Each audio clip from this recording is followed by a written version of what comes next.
Magandang umaga mga kapatid. Ayan, magluto na naman tayo ng baby broccoli. Ayan, hugasan muna natin siya guys. Saka natin i-blanch.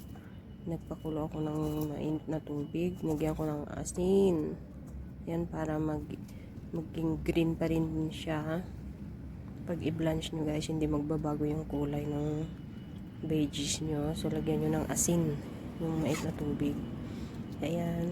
So, mga 5 minutes lang siya guys. Ayos na yan.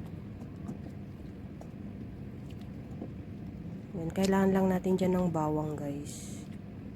Ang magsahog na natin ay yung chicken fillet. Ayan, ganyan siya guys. O, tingnan nyo, napaka-green ng kulay. Ayan. Tapos magkakatay tayo ng manok. Kailanganin natin dyan yung chicken fillet niya guys. Tapos yung mga buto-buto, yun yung pang soup natin. Yan. Mushroom soup naman tayo.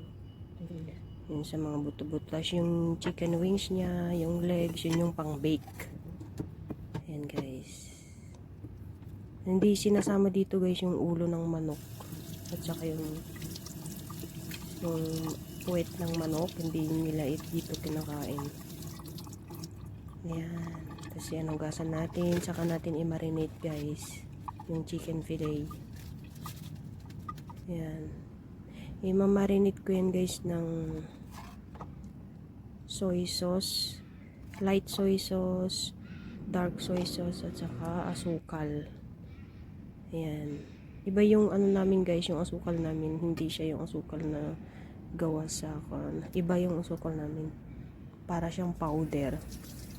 Yan yung light soy sauce guys. Saka dark soy sauce.